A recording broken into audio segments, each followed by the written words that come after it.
Hi, Instagram family. I'm really looking forward to this live with an Orton-Gillingham fellow. Let's wait for people to join. Hi there. How are you? Thank you so much for supporting. Hello, hello. Hi, everyone. I am waiting for Orton-Gillingham Nation to enter the live. Hi, Deb. Okay, so request to join. Let's see. Let me see if I can request you. There we go. Accept that request, Deb.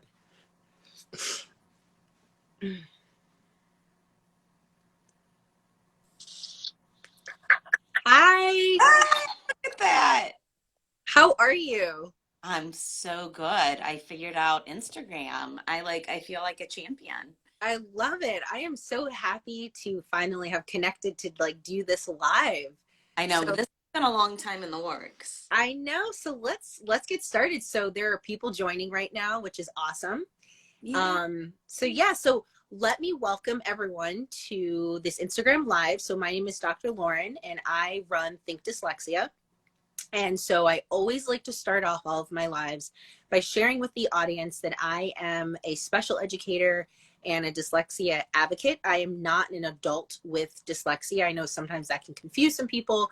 It's just I am so passionate because I started my career at a specialized private dyslexic school where I actually learned and was certified in the Orton-Gillingham methodology. And obviously that's what we're going to be discussing today. So I just wanted to kind of clear the air for anyone that is new to my page or doesn't know anything about my content. But I just wanted to get started with that. But we're all here to hear from an Orton-Gillingham fellow, Deb. So can you open up and kind of tell us a little bit about yourself, your education journey? Share with us. Absolutely. Absolutely. So, I wanted to also state that I do not have dyslexia. Uh, Okay. I started my career, I was supposed to be teaching the Dark Lady sonnets. I'm supposed to be teaching Shakespeare.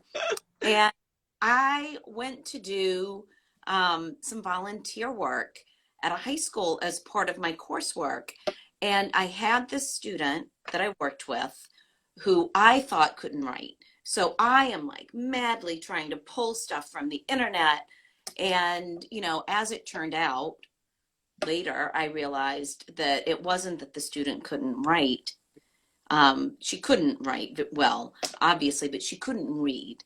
And if you Right. can't read, you're not going to be able to write either. Sure. So along the way, I met my fellow who trained me at associate and certified level. That's Andrea. And she, I just heard her talk about what she was doing. And as she was talking about students with dyslexia, I was like, that's that kid. Right. I'm like, Right. this is my student. And I was like, it had never occurred to me as just a voracious, avid reader that anybody could get to high school Right. and not be able to read. I mean, that's frightening. What a Yeah. scary existence Right. that Right. person. So, right then, like the whole course of my career turned. Right. I ended up becoming a reading specialist. I went through not just the associate level, I went through the certified level as well. And I started my career at a school that really focused on social justice in Providence, Rhode Island. It was fabulous. I was able to train fellow staff members in the Orton-Gillingham approach. I, was able to work with students one-on-one in small groups. That's If great. you were a community member and you wanted to be trained in Orton-Gillingham, I would train you if you came and you did your practicum with my students. So, Okay. we had the idea was for this to, to blossom, Right. Right. perpetuate it. And I was there in the role of literacy coach for about a decade. Wow. Okay. And then I ended up needing to take a position that was closer to home. I was driving an hour to and an hour home from work every day. So it was an hour to work to start my job Ugh, and an hour back. I know that commute. I've done that before. It's not sustainable. It's not sustainable, but I listened to a lot of great audiobooks Right? That's for true. that time span. So I took a position as an Orton-Gillingham specialist and as a curriculum developer for a nonprofit that's based in Massachusetts that does teacher training across New England. And so really for the next 4 years, all I did was train teachers in the Orton-Gillingham approach. And that was just divine. I mean, I missed working with students, Right. Of course. but you know, to be able to work with teachers and to spread the knowledge so that you can impact more students' lives. I mean, Doesn't that, get better than that. well, there's nothing better than that. Yeah, well, so that actually I forgot to share with the audience. Deb and I we actually met on Instagram, Yeah. and we've been, I guess, fast friends since February or March, I think, Yeah. whatever it was that we really connected. And I just loved your content because, first of all, I have to say, and I know we're going to get into this, I don't really think of Orton-Gillingham Fellows as having an Instagram account. I feel like what I know about Orton-Gillingham Fellows, it's like, they're older ladies, and they just know their literacy and they know their multisensory approach. But I just don't, when I saw your account, I really was like, wow, I've got to connect with this woman. This is amazing.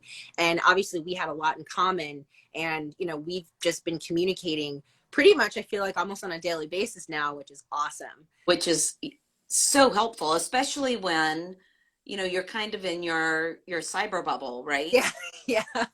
And it's nice to have accountability partners. It's nice to have Yes. friends that you can interact with who speak your language. Exactly. And that's what I loved. And I forgot to mention that in the beginning because I wanted everyone to kind of know, like, Deb and I know each other. But I And do. now, I do want to clarify too that I do think that people have that perception of Yes. fellows as knowing a lot about the English language, but not necessarily a lot about tech or social media. And I will Right. say that there are some fellows out there who know far more than I do. They may not have Instagram accounts, although I imagine after this they will. They know far more than I do. I mean, I can name two off the top of my head. And there's, when everything went cyber, when we Right. all went online in March, Grace Sharma, who's a fellow in training, she might be a fellow at this point, went and did a whole webinar for free for Wow. members Wow. so that people could continue working with their students. Right. That was incredibly generous. I was so Yes. by that. That's no, and I think you're absolutely right about just like this space. So Yeah. that actually leads me into my next question for our audience to really kind of understand. So first, how long have you been a fellow, and can you tell us a little bit about what that process looks like? Me, I'm endorsed at the certified level. I'm sorry, associate level. Let me not do that. It gets turned around. Don't worry about I'm thinking ahead, I but know. but That's for me, good. I like that. yes, but for me, it's associate and you're at fellow. And I feel like some people don't really know the hard work that goes into all of the processes, but especially being a fellow. So, I mean, just to talk about associate, because I think that associate level is by far the hardest level. Like, I feel like that's boot camp because you have all of this new information coming at you, and you're like, wait, there's a language triangle. Right. What's a neural connection? And, what are the keywords on these cards? I mean, there's just so much that has to come to Yes. think at associate level. So, I feel like the worst is behind you. The hardest Thank you. Thank you. once you made it past associate level, because you're really starting to figure out what your style is when you're working with students, Right. and how to write a lesson plan. And by the time, so that's associate level is 60 hours of coursework, Mm-hmm. and it's 100 hours of practicum, supervised practicum by a fellow. So the coursework is given by a fellow, and the practicum is supervised by a fellow. You might have a fellow in training who's Hmm. assisting that fellow. You might have a clinical supervisor who's Okay. working as well, and doing observations. But there's someone who is checking in with you in terms of lesson planning, who's Hmm. actually sitting in on your sessions. I'm sure you had that I experience. remember that. I remember. And so when you finish your associate level, you apply to the academy, and hopefully you make it through the first time. Some people, I didn't. I got deferred. yeah, and you know what? That happens to a lot of fabulous practitioners. There's just, something minor that needs to be tweaked, Yes, yes. right?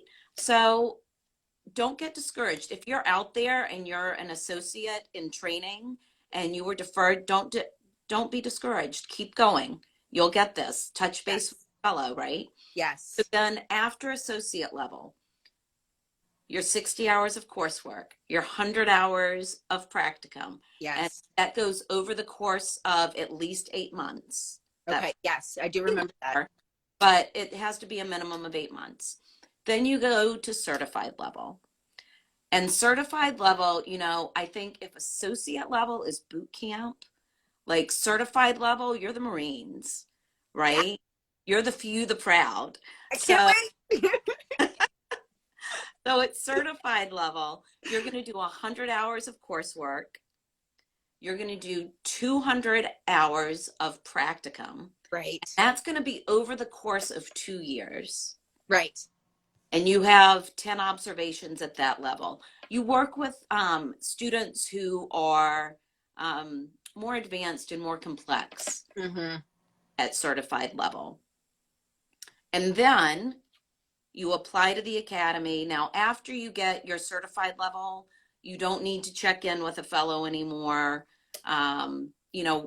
If you're endorsed at the certified level, then the academy is saying that we acknowledge that you are experienced and skilled enough to Right. without supervision. Right. And then if you're a little bit unstable and you want to go on to be a teacher trainer, and Unstable. it's a lot of work. It is a lot of work. It is a lot of work. So fellow level is 90 hours of coursework in addition to the 160 hours of coursework you've already done. Right. And then on top of it, it's 300 hours. Oh my God. So by the time you finish fellow level, you've done 600 hours of practicum. Right. At fellow level, most of that practicum is with training teachers. And of course, that's a joy. I mean, training teachers is, it brings its own challenges Right. because, our students grow up to be teachers, right? And Hmm. if you have a learning difference as a student, you might have that same learning difference. You probably will Yeah, as a definitely. teacher. And so some of my teachers don't realize that they have dyslexia Hmm. until they're in They're teaching. a training course. Right. And Or like, yes. Yeah. wait a minute. And they're like, oh, this is why this was so hard. Yeah. And everything starts to fall into place. Wow. So how long have you been a fellow? 10 years. Wow. So did you just go straight through? I just went straight through. Okay. Like, it's kind of how I do things. I'm like, if I look up Yeah. and I Right. stop, Yeah. I'm just going to stop. And it's like when I'm hiking, when I'm going up the mountain, like I'll Just look keep at the going. view when I get to the top. Right. Now a lot of people don't do that, and that's fine as well. There are as many different ways to become a fellow as there are fellows in the academy. Right. There are as many Right. ways to do Orton-Gillingham as there are fellows in the academy. There's no right way. Right. No, and I think it's so important. I appreciate you really like opening up and explaining what that process looked like, because I do feel like, and I know we've discussed this just in our personal conversations, that OG is like a huge buzzword, right? Like we hear people, teachers, oh, I have an OG tutor, or I'm certified in OG. And I guess given all the hard work you know, that I went through the boot camp, as you said, and Right? just, you know, everything. What is something you can share as an Orton-Gillingham fellow about what does that buzzword mean? What can we kind of like, and I know this is another question I want to ask, so maybe it's kind of tying it together. But Yeah. what can people kind of look for when people just use that word? Like, what is something that's like, they do know what they're talking about, or I don't know, I think they're just using that word as a buzzword, if that makes sense. Yeah, absolutely. So, first, people need to know that Orton-Gillingham is in the public domain. That name is in the public domain. So your Uncle Bob could go out, put up a website tomorrow and say, I'm a Gillingham trained tutor. And there's not much that can be done about it, except eventually parents would realize their children were not being taught using the Orton-Gillingham approach, and Uncle Bob would be in hot water, right?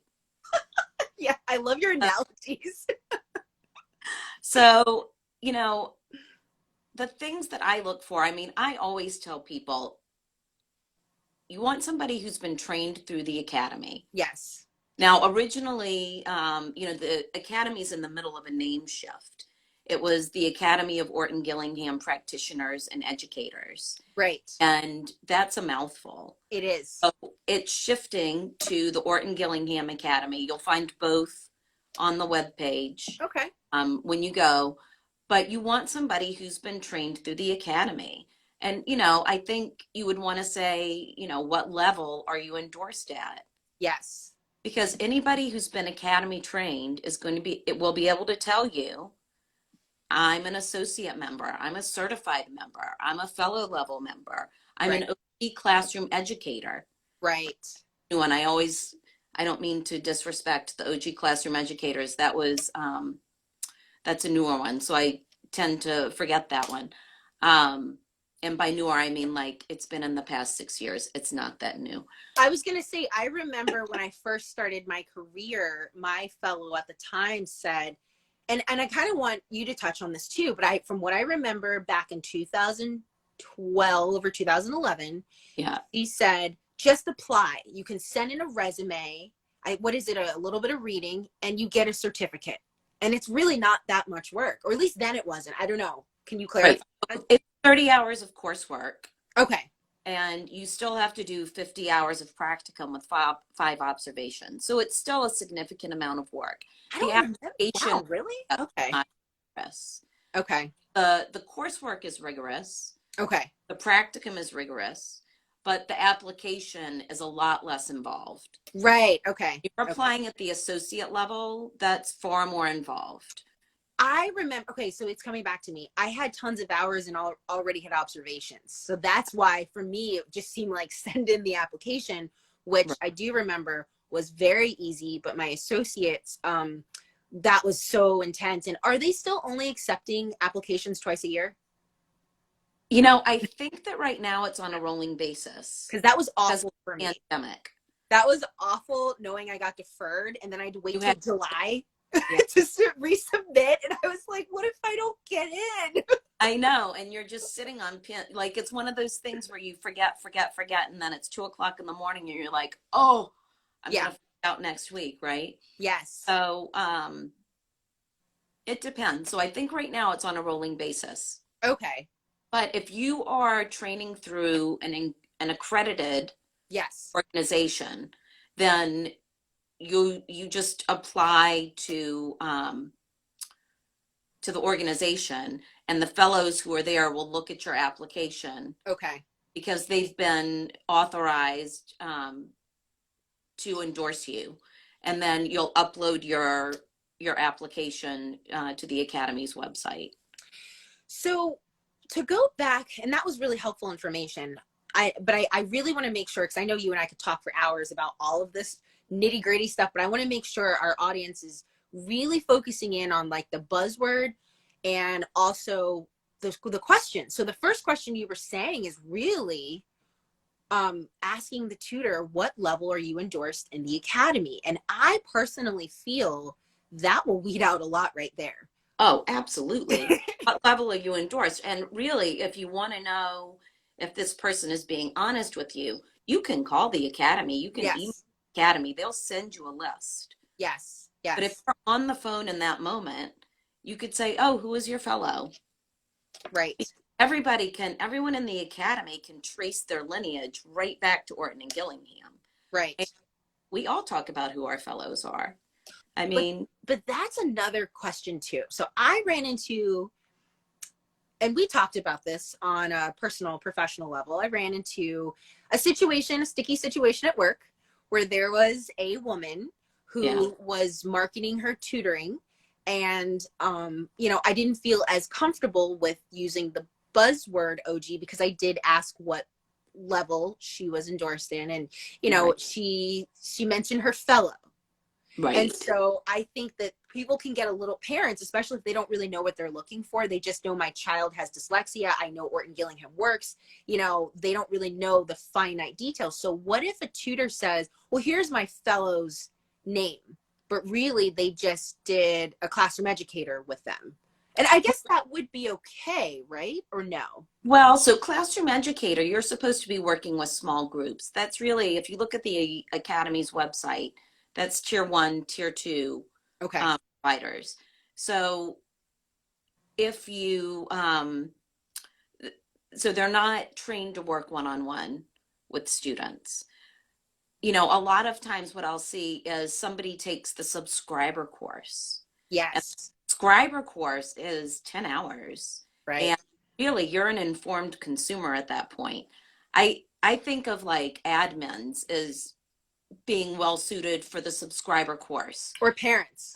or parents, because then they're more knowledgeable about Orton-Gillingham, Mm-hmm. and what they should be seeing in sessions. And you can take the subscriber course online through the academy. Mm-hmm. Uh, Mm-hmm. you can just click there and take that. But that doesn't mean that you can work with students. Right. And I think That that's means what parents you need to know a understand. lot about Orton-Gillingham and the academy. Right. And I think that's the biggest thing I want parents to know, because in my own work on Instagram and just kind of building just a social media presence, it's Right. very clear that a lot of people don't know what dyslexia is. They don't know how to help students with dyslexia. And again, multisensory, Orton-Gillingham, these are things that are just thrown around. And I feel like we have to be careful with that, because these are children that need a specific kind of intervention. And And Gillingham is the silver bullet, right? yes, yes, And if a child fails at Orton-Gillingham, then that child has failed at something that every student with dyslexia is supposed to succeed with, right? mm-hmm. So want to make sure that the person your child is working with is trained to exacting standards. Right. Because students with dyslexia are complex They absolutely are. and they don't present the same way. I was going to say that. Yes. And I always say, if you've met one dyslexic, you've met one dyslexic. Exactly. Exactly. So that kind of leads me into my next question. Can you discuss the difference between the Orton-Gillingham Academy and other competitors, other programs, or other buzzwords, I guess, that a lot of people like to connect or say, I have this Orton-Gillingham material or whatever? Can you Okay. So clarify the difference? you can go on Teachers Pay Teachers and you can find Orton-Gillingham material, right? That's But that so doesn't true. qualified practitioner. Right. Um, you can go on Amazon and find Orton-Gillingham materials. There's plenty of multisensory, you can type in multisensory and you will come up with a plethora of options. Right. It doesn't mean that you were trained in Orton-Gillingham. And that's why the Academy was started. And now I want to just take a minute to say, I am not the president of the Academy. Hello. Okay, the president of the Academy of Orton-Gillingham is Beth McClure, and I'm Beth McClure. I'm a fellow. Fellows are certified as independent practitioners to train people in the Orton-Gillingham approach. I'm not even on the board of directors. I am not here to officially represent the Orton-Gillingham Academy. I'm here to officially represent my own organization, Orton-Gillingham Nation, and to inform parents Right. of what they should be looking for Yes. in a practitioner. So I do want to like stake that up front. Now, there are a lot of materials out there. There are a lot of programs out there. And I would say anytime somebody hears the term program, to me, that's a red flag Yeah, I would agree. Yeah. because we're not a program, we're an Mhm. approach. Right.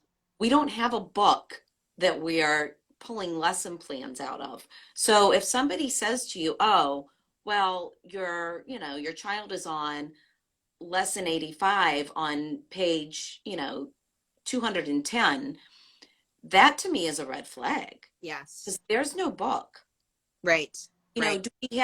Do we teach a scope and sequence when we're training teachers that, they can follow? Yes, but that approach, that scope and sequence is flexible Mm-hmm. because you might have a student who really grasps closed syllables quickly. Mm-hmm. They might get stuck with, a consonant E. Right. Teaching a consonant E for, 7 sessions until Right. you get the concept of the silent E. And there's, a book is not going to offer you that. A program is not going to offer you that. And I think, oh, I'm sorry. I didn't know if you were finished. So, I mean, that's one of the reasons why the academy was started. That's all right. That's one of the reasons why the academy was started. Right. Because there needed to be standards that were set. And the academy sets the standards. So it's a nonprofit. The academy is not selling materials. They're not selling, I don't want to name anybody because I don't want to feel like, I don't want anyone to feel like I'm pointing fingers, but they're not selling materials. What the academy does is set the standards for training, and it's a certifying body. So if I train you and then you apply to the academy, for one, the people who are looking at applications don't know who trains the people who are applying. So there's no way for them to know that you were trained by me. They're going to look at that application and they Oh, okay. judge you solely based on that application. Right. Based on what kind of training I got and how I'm able to synthesize. And how you're able to synthesize it, Yeah. and interventions you apply with that student based on that student's neuropsychological evaluation. Right. And I think that was why I got deferred. I think there were some things I didn't connect. Like I remember at the time I was talking to my fellow, after I wiped my nose and my tears for 3 days. Hard. It's okay. It was a learning experience. It was my dissertation. It's hard at that moment because you invest so much effort in it. Yeah. And it really, like I tell people, it was my dissertation before my dissertation because it was so much work. But what I remember was one of my students, I can't remember exactly the detail, but let's just say I was doing CVC and then all of a sudden I think I added in like a magic E word and they clearly weren't getting the concept. And I think the lesson went somewhere else. And I think I threw in DGE and it was just like after when I that's a very associate level error to make, right? Right. And when I went back and I looked at it and I reapplied, I was like, why would I do that? And so, but it's one of those things where I really, now 6-7 years later, I'm kind of grateful for that experience because at first it was like devastating, but then I was like, no, I've got to get this. I've got to understand. And even now when I tutor students, like you said about, Magic E, I will be whatever that student needs. If I need to stay on that lesson for 10 lessons or throw in different ways, it's not like kind of what public school does. Well, we finished lesson 52. We've got to move on to lesson 53 in 2 days. That's what we need to do. And I think this week we're going to teach all the sounds of long A consonant E, A-I, A-Y. Right. EA isn't because that's so common. Yeah, absolutely. So we had a question from Irby Education. Hi, Candace. So I did a live with her I think it was last week we did a live. I got some of that. It was excellent. Yeah. So she just asked, what's the difference of training again? So I'm assuming her question was in regards mastery is key. Yes. Okay. So I'm assuming your question, Candace, and please correct me if I'm wrong, is what was the difference between the Orton-Gillingham Academy versus other competitors? And Deb, you were basically saying that like the Academy doesn't sell materials. Right. It's really the gold standard. It's I'll let you answer. Yeah, no, I mean, I think you did a perfect job of that. It's a nonprofit. Yes. It sets standards for training, and there's, they're only invested in making sure that practitioners are well trained, Yes. and they're a certifying body. Right, right. And that is the biggest, I think the two biggest things, once people understand what the Orton-Gillingham Academy is, I think then it boils down to time and money. You know, Yeah. it's really like, I want that. Yeah. Oh, that's a lot of time. I don't think I can invest in that. And I've got to be honest, it is. When I did my associate level training, I was a single person just starting off my career. The school was paying for my training. We had a fellow that was split between two schools. And so whenever she came, I would always make sure I signed up and had my lessons. And I remember I had my binder, and it was great. And so now I'm so grateful that I've met you, because I'm really feeling that slump of like, I want more, I need to know more, I want to be at the certified level. And so I'm super excited to learn about morphology and just all of that greatness. And a little more brain science, like Yes. It's fascinating. Yes. And so that actually leads me to my last question, and then we can open up questions for the audience. So are you teaching any classes? And if so, tell us about your business, because we really want to, fill up these classes, and I'm definitely going to take a class with you. So, well, thank you. Of course. So I do have classes in the works. I'm in the midst of really fine-tuning the curricula. Okay. Because teaching in person is very different than teaching online. Yes, yes. But one of the reasons I went online is because there's such a dearth of OG practitioners out there. Yes. There are people whose closest OG practitioner is an hour away. And so, and that person's completely booked. Right. So, it's not as if the need is not there. The need is there for OG Absolutely. practitioners. And for OG practitioners who know how to deliver multisensory online. Mm-hmm. That's hard. It is. It's challenging. And it took a minute. I talk about accountability partners a lot, just to friends. And, I have accountability partners to put together my Zoom calls and multisensory and to practice with. And I have accountability partners for Instagram. One. And, I have accountability partners to put together policy manuals and for different Yes. And so, yes, absolutely. Learning how to deliver a multi-sensory lesson plan online and still engage a child or a teenager. Right. Right. Yeah. Because teenagers need support too. Adults in college need support too. Sometimes adults out of college want to learn how to read, Mm-hmm. because they didn't learn when they were in high school or college. Right. And so, it's important to know how to deliver that to a student, and it's important to know how to deliver that online. Right. Right. So that's my goal, is to make sure that I've done my due diligence in terms of curricula writing, and make sure that it's going to be multisensory online, and that you have the same personalized experience online that you would have if we were sitting in the same room. Right. Right. I mean, nobody's sitting in the same room right now for the most part.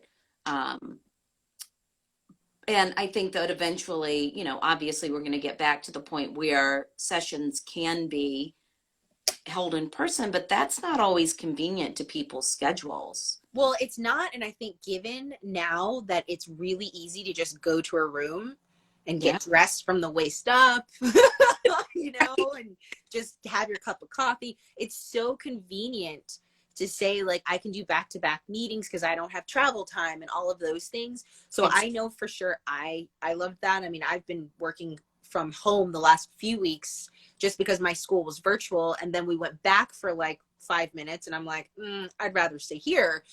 I love that, you know, and I think that that is great. But I will say, I did tutor a student over the summer. It was warmer, obviously, where we could be outside and a little bit socially distant. Yeah. But it's really difficult to do Orton-Gillingham with a mask on.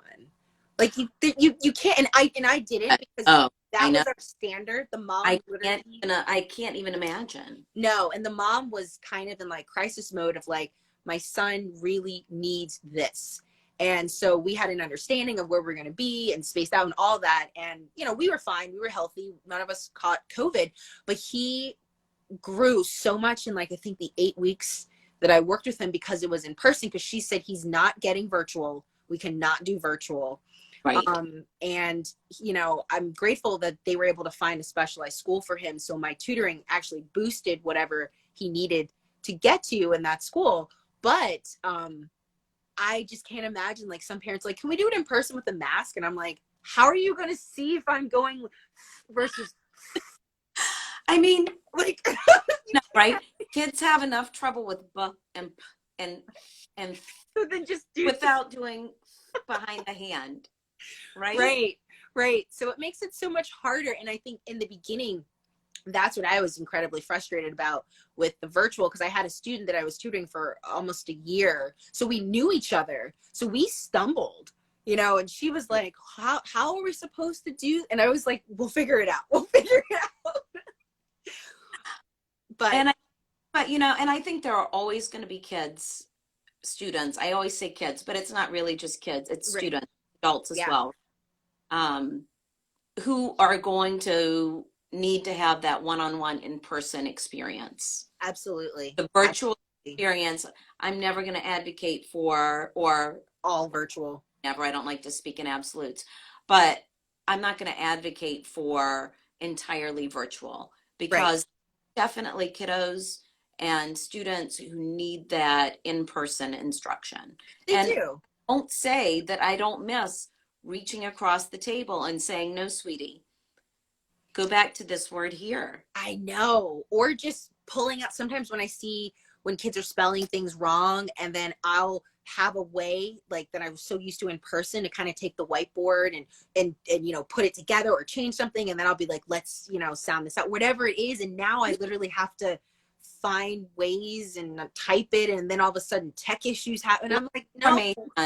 Letter formation, trace, cover, eyes closed. Yes. Right? That's how, I mean, I would address a B or D reversal like that. First the bat, then the ball. Yes. B, sweetheart. Right. But they would place it first the bat, then the ball, B.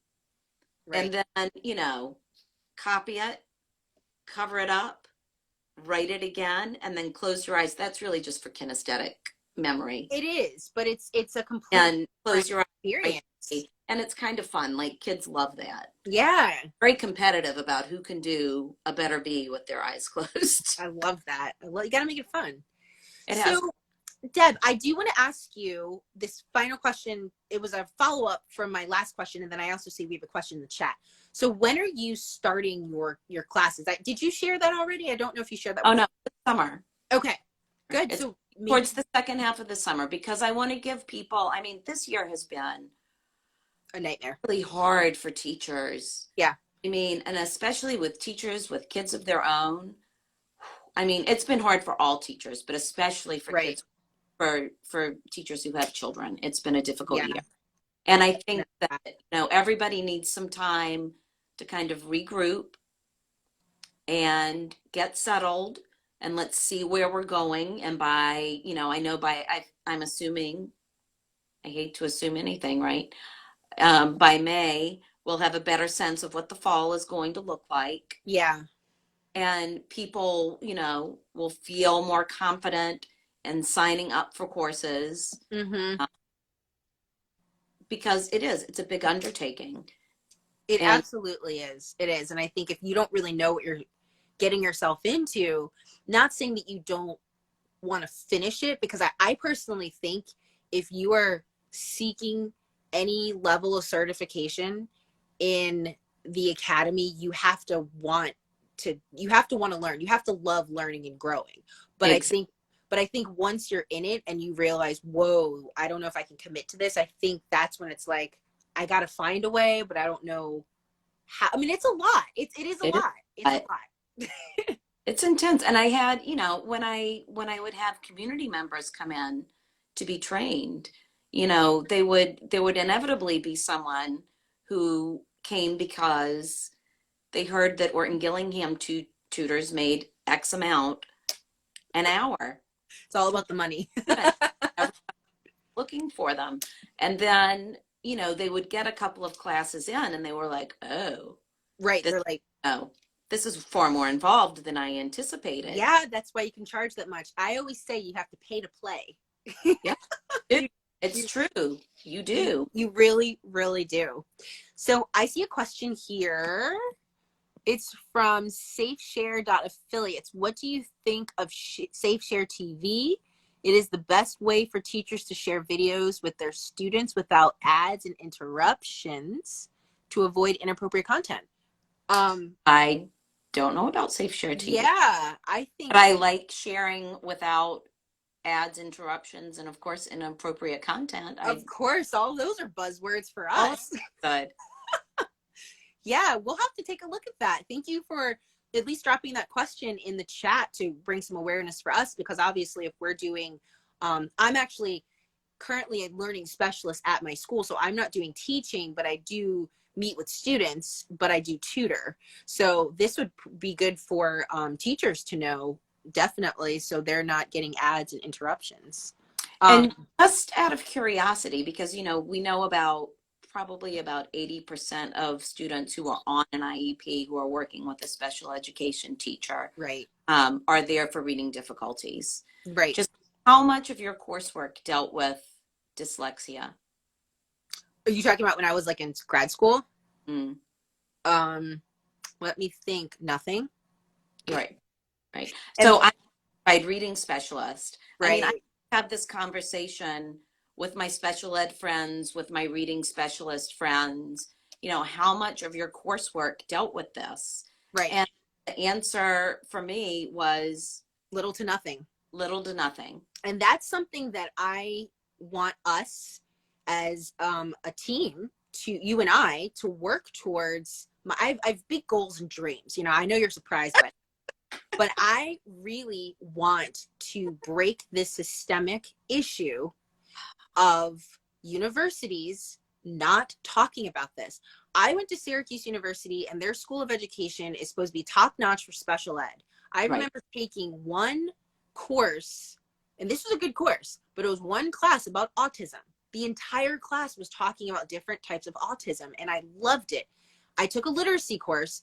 I don't remember anything about dyslexia. And as we know, dyslexia is like the number one, biggest learning disability that teachers don't even realize. 1 in 5, you could have 6 kids in your class with Yeah. dyslexia, and you have no idea how to identify, how to support, how to teach. And you're Yeah. just going straight, especially the elementary level teachers. And I'm speaking from experience, but I wasn't a public school elementary school teacher. But you're looking at a program, you're opening up your cute little books, and you're doing your little Absolutely. literature study, and you're wondering why little Johnny can't read cat. Well, Right. you can't just put a book in front of a kid's face. See, now I'm getting all fired up. This is a systemic issue. It really is. Happens. And It does. yeah, And problem because teachers are the helpers.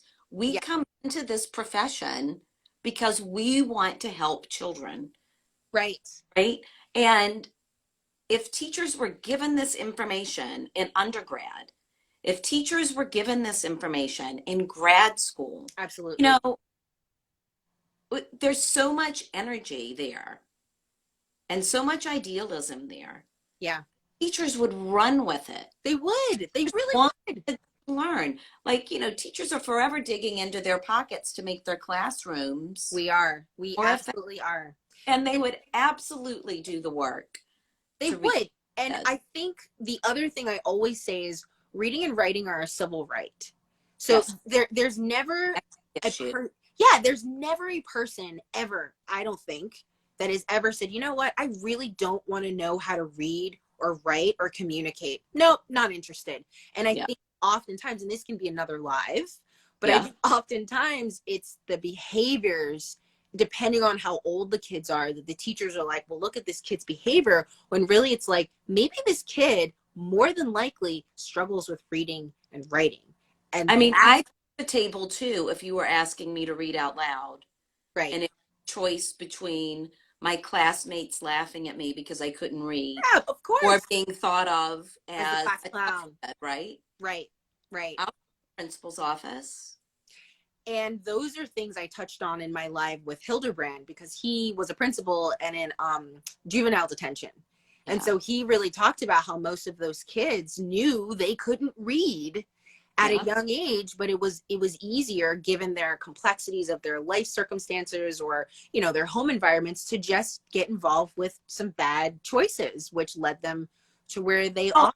what's your other choice if you can't read? Exactly, Right. exactly. What is your other choice if you can't read and people are telling you that you're a pro? Exactly. I And mean, I worked with high school students and I can't tell you how many kids came to me freshman year and they could not read. right, it's a And, disgrace. and they all wanted to be able to read. They all do. They really do. Like I said, no one ever says, you know what, teacher, I don't want to read. Like, Exactly. Nobody says that. kids are not going to say that. No. So I'm looking at the time. I do see we have another question, because I know IG Lives kick you off at like 60 minutes, and I want to make sure we can have a proper goodbye. I know. Read, what is this? Read to Rewire says, I am a Wilson dyslexic practitioner. Do you recommend joining one of your programs, as well as it's less prescriptive? Okay, So I think So I it's less, right. So it's less programmed. And so, right. I always think that Wilson people are fabulous to have in class Yes, because they come with such a wealth of background knowledge. sure. Wilson people I've trained have been, Okay, oh, this is how you go off book. This is what I do when a student needs a little more information or right. a little more review. And so, yes, I would say if you have a Wilson background, please come to Orton-Gillingham training. It doesn't have to be mine. You can pick any fellow. But Um, we want everyone to go to you, though, Deb. That's what we want. well, I mean, that would be fantastic. But there are other phenomenal fellows out there as well. And I'm not starting courses until this summer. And if you're That's all fired up, that's true. Look for one I who's take that fire and run with it. But, I don't want to present myself as the only knowledgeable fellow because that is that's certainly true. the case, That's right? true. That's true. It is totally true. And, there's fellows are like, who you choose, where you choose to go to university, right? So That's a good. I love just that. like a better fit. Right. And that's fine. Yeah. With a fellow. I don't care if it's me. Go with a fellow. Right. Right. Right. So she said, "What do you recommend? A full training?" I mean, I personally would, but I'm not the fellow. So, right. So a full training, so everyone has to start at the beginning, right? You need to start at associate level. Yes. So even if you come with a wealth of knowledge from another program, another system, you're still going to need to start at associate level. And, because you want to be able to speak the language, right? Right. It might Right. be easier for you to learn Spanish if you already know French, Sure. because Sure. they're both Romance languages, but you're still going to need to learn Spanish. Right. And I will say that my fellow that I trained under, or at least it was the school, we used Wilson materials. And Yeah. that's actually something I love still using. Obviously, I use my cards appropriately. If I have an eighth grader, I'm not going to pull out a Apple at unless they need it, of course. But Yeah. I personally love the magnets, because that is a great Oh, way yeah. for the kids to understand when they're spelling words with the digraphs or welded sounds or the vowel teams of the are controlled. They see Yeah. it one magnet, you know, and that always is like super helpful if they can't hear the sounds to see it. And that's always been a way that I can break things down. Well, and that's the flexibility of Yeah. Orton-Gillingham, right? Because Yes. you're learning the how and you're learning the what. Mm-hmm. And you can take any materials And from just, another program and you can plug it in. You know, there's people always have materials sitting in their closets. Teachers always have, you know, stuff, discarded programs. And if it works and it meets that student's needs, like, you know, when you're on A consonant E for 7 sessions, you're going to run out of reading materials. It's helpful to yeah. have, you know, A consonant E materials from a number of different programs as long as they meet the criteria for that student. Yeah, and I truly feel like I really felt more confident a few years in when I was able to do that. I was able to start off my year giving we always start off the year giving the students the Galliso Ellis, because that, Right. as we've talked about, really isolates those sounds, the reading and the spelling. And I could kind of look at the data and say, okay, I think we're going to start with A consonant E. But if I see that like they're getting it quicker than I thought, then I was able to kind of synthesize and say, okay, we're going to read this two syllable magic E reading passage from Wilson. Like I loved how the stories were. And another thing that I actually noticed too is some of the stories were comprehension wise, they made more sense. Like the students enjoyed reading them. Some of them were weird, you know, Right. and I think someone told me that those stories, I think, were geared towards an older audience where Okay. they wanted it to make sense. Like there was one story my fourth grader was reading, and this was like, I think, digraph PH, or it was a higher concept, but the character was, I think, a burglar or something, and he was gambling, and this kid's reading the story, and I was like, oh my gosh, he's gonna go home and tell his mom that I am like having him read this literature when really we were I'm teaching focused. him about gambling. Right, but I was like, no, we're really just focusing on this sound, and it was just, you know, in in the story. But I loved being able to kind of use Wilson, you know, the magnets, the cards, and the actual readings, because some of those higher level students that did want to have readings that kind of weren't insulting to them, you Right. know, just like those small sentences where they're like, Well, okay, and so, here's the thing, you know, I would never recommend breaking out the primary phonics like Ben Bug yeah, or, um, you know, there's one about the cake or the joke, you know, and handing those to an older student. yeah, secondary students, don't do it. Right. Don't do that. No, Don't do that because their self-esteem is already, in the toilet. Yeah. and you're just going to crush it. So, you know, what I used to do is I used to type up those books Mm. on a Word document and hand it to them. And I would be like, look, you need to practice silent E. And so I just put this together and you're going to have to forgive me because I'm not a fabulous writer, but I'm not very creative in the writing department. I mean, you can do that. There are so many different ways to achieve that goal, you Right. know, Spire readers. We used to have Spire too. Yes. You can, you know, there are just a number of different resources that you can pull from. And, you know, of course, there's the decodable readers, the sound out chapter books Right, right.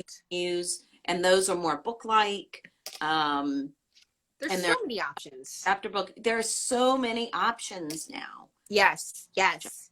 And I think that is probably a good place for us to put a pin in this conversation, because, you know, this was just such a great conversation. I know some people joined in later, and to just kind of summarize, we were really just talking about, Deb is an Orton-Gillingham fellow, has been a fellow for 10 years.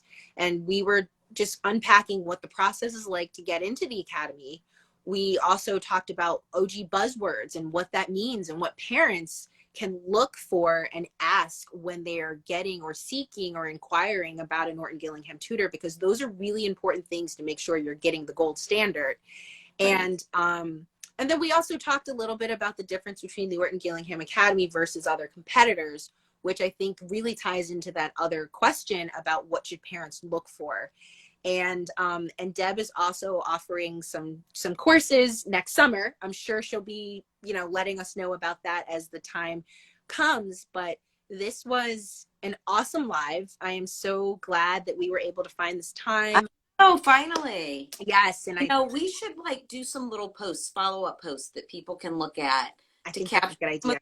we might have missed, because I can go a little off track sometimes. So can I. I know. That's why I keep looking at the time, because I'm like, I want this to have a good closing.